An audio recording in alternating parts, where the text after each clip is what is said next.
8h20, bonjour Alain Duhamel. Bonjour. Bonjour Éric Zemmour. Bonjour. Merci à l'un et à l'autre de nous retrouver au lendemain de ce débat. J'avais envie de vous dire pour démarrer Alain Duhamel, on n'avait jamais vu ça dans tous les sens du terme. Ah oui, c'est de tous les débats qui ont eu lieu, donc depuis le début de la Ve République, c'est le débat le plus teigneux auquel j'ai jamais assisté, le plus d'ailleurs désagréable, le plus tendu, le plus électrique, le plus polémique évidemment. Jusqu'à présent, c'était le Chirac-Mitterrand de 88 qui passait pour, disons, déjà lui-même un tout petit peu plus dur que les autres. Bon, ben là, on est dans une autre catégorie, hein, ça, visiblement. Et puis, je vais vous dire les choses comme je les pense. Hein. Je sais que ça va choquer forcément une partie des gens, mais on est là pour dire ce qu'on pense. Après avoir assisté à ça avec passion, c'est la première fois depuis que je regarde les débats de l'entre-deux tours que j'ai le sentiment qu'il y a un des protagonistes qui n'est pas au niveau, qui n'est pas de niveau présidentiel. Et j'ai trouvé ça affligeant. Éric Zemmour. Alors, je vais vous dire quelque chose qui va vous amuser dans cette débâcle.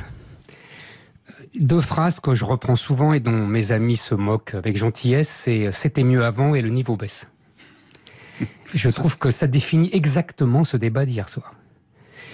C'était l'affrontement de la suffisance et de l'insuffisance, de l'arrogance et de l'incompétence. C'était impressionnant de médiocrité. Et je dis ça parce que... J'aurais vous l'aimer. Vous êtes en train de les mettre au même niveau.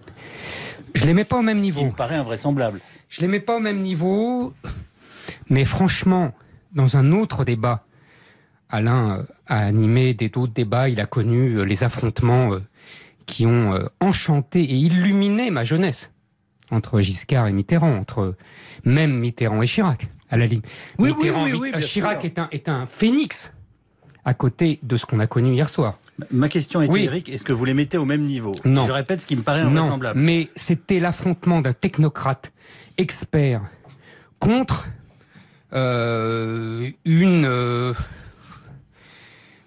comment dire? Je ne sais pas quoi dire. Vous n'arrivez pas à la qualifier. Je vais vous faire une proposition. Oui. Une polémiste ricanante. Ricanante, je suis d'accord. Mais même pas polémiste, Alain. Vous voulez dire ricanante, je suis d'accord. Je serais plus gentil pour une fois. Je dirais gouailleuse.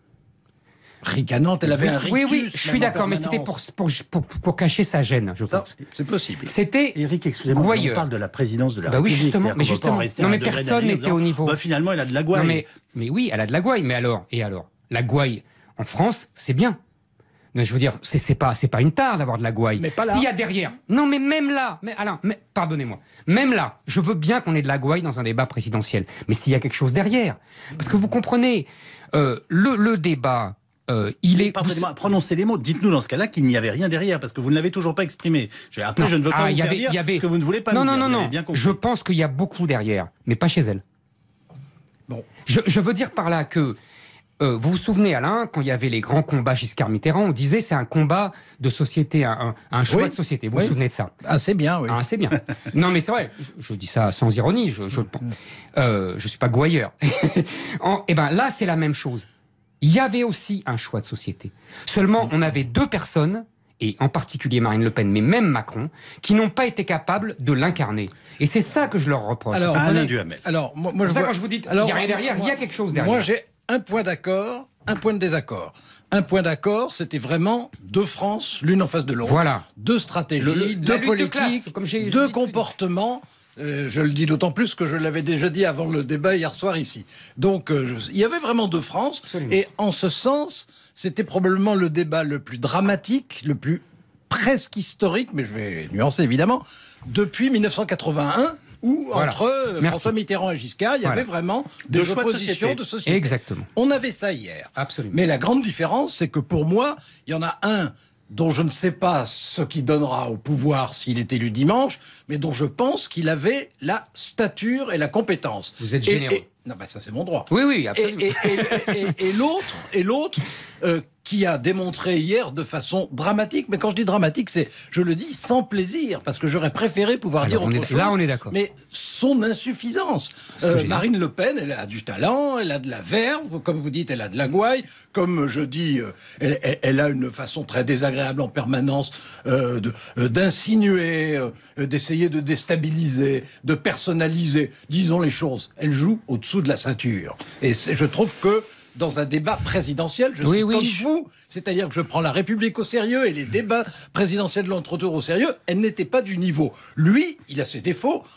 Je dirais que pour moi, son principal défaut est que je ne sais pas encore exactement qui il est. Donc, que voulez-vous dire par là? Je ne sais pas qui il est. Mais j'observe les hommes politiques et les femmes politiques depuis assez longtemps, comme vous savez. Justement, c'est pour ça que ça m'interpelle. Je me fais une idée juste ou fausse, je ne suis pas infaillible, mais je me fais une idée très précise de leur personnalité. Lui, je ne me fais pas encore une idée précise, je ne le connais pas assez pour ça. Pourtant, Dieu sait que je l'ai regardé des dizaines d'heures depuis 6 mois, je me pose des questions. Mais, en ce qui concerne sa connaissance des choses... Des dossiers. Vous voulez dire des dossiers? Même de la mécanique du pouvoir, on voit bien qu'il n'est pas désarçonné par l'apparence du pouvoir. Sûr. C'est ce que j'appelle les dossiers. Oui, d'accord. Moi, c'est ce que j'appelle une aptitude. Il a cette aptitude. D'accord. D'autre part, ce qui doit vous plaire... Donc rien n'est apparu sur sa personnalité que vous n'arrivez pas à cerner hier soir, selon vous? Non. Je ne dis pas il y a une aptitude au calme, moi je vous le dis. Non, attendez.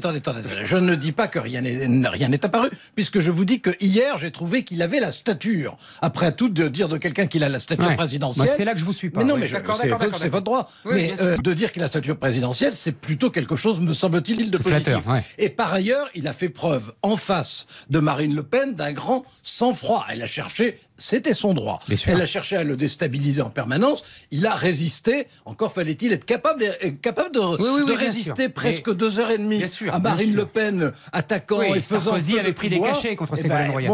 Je pense que c'est quelque chose qui est quand même assez positif. Oui, je comprends. Et c'est pour ça que je dis, lui, il a la stature, elle ne l'a pas, et je regrette. C'est la première fois que j'assiste à un duel présidentiel. Non, déjà, Ségolène Royal ne l'avait pas. Écoutez... Non, il faut le dire les choses. Déjà, Ségolène Royal ne l'avait pas. Dites-le. Voilà. Oui, parce qu'on l'a assez reproché à l'intérieur de la voix.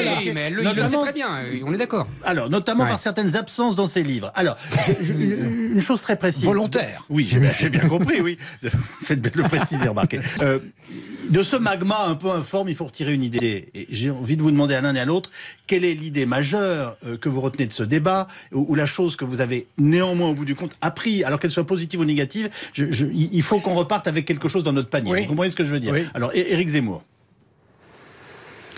J'ai appris, si vous voulez, une chose simple, c'est que hier, il y avait en fait l'affrontement de deux peurs. La première, incarnée par Marine Le Pen, qui était la peur économique, monétaire, toutes les discussions sur la sortie de l'euro, vous voyez, la peur de l'argent, pour parler sans qui peut toucher l'économie du pays et donc les gens, le portefeuille de tous ceux qui nous écoutent. Les assurances vie des gens, etc. On est d'accord. Bon.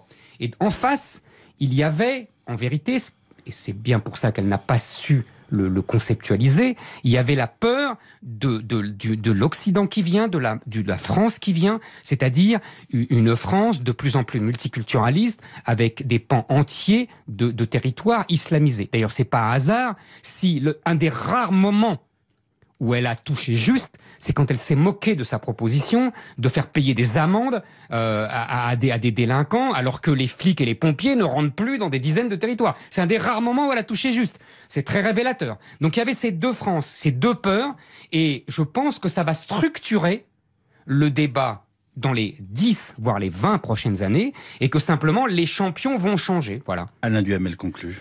Je pense qu'il y avait quelqu'un qui était positif, et qui essayait, ce qui en France est totalement atypique, extraordinaire et même extravagant, d'imaginer une forme d'optimisme. Et puis qu'il y avait quelqu'un qui était exclusivement négatif. Chacun incarne sa classe sociale, mon cher Alain. Non, ça c'est trop simple. Non, c'est trop simple d'abord parce que... Les gens qui le représentent, bien sûr, je parle. Il n'y a pas de détermination sociale mécanique au niveau individuel. Non, mais je parle de collectif, ce qu'ils incarnent, bien sûr. Mais puisque c'est à moi de dire ce que je pense, je dis que lui a fait quelque chose qu'on n'a pas trouvé au fond, peut-être depuis Sarkozy 2007, qui est une volonté d'entreprendre d'initiative, de faire passer quelque chose devant un peuple qui doute de lui-même, de faire passer une espérance. Et que Marine Le Pen, ça a été le contraire, c'était une désespérance. Alors qu'il y ait des motifs de désespoir, bien entendu. Attendez, c'est moi qui parle. Enfin, je veux dire, c'est mon tour. Non, c'est vous concluez même. Bon, ben voilà. Allez-y, elle, c'était une forme de désespérance. Qu'il y ait des motifs de désespérance pour une partie de la population, ou sur certains sujets, je ne dirais pas le contraire, mais entre l'espérance et la désespérance, je trouve qu'il n'y avait pas de comparaison, et entre le niveau de l'un et le niveau de l'autre, non plus. Alain Duhamel, Éric Zemmour, merci beaucoup. À l'élection présidentielle seront donc deux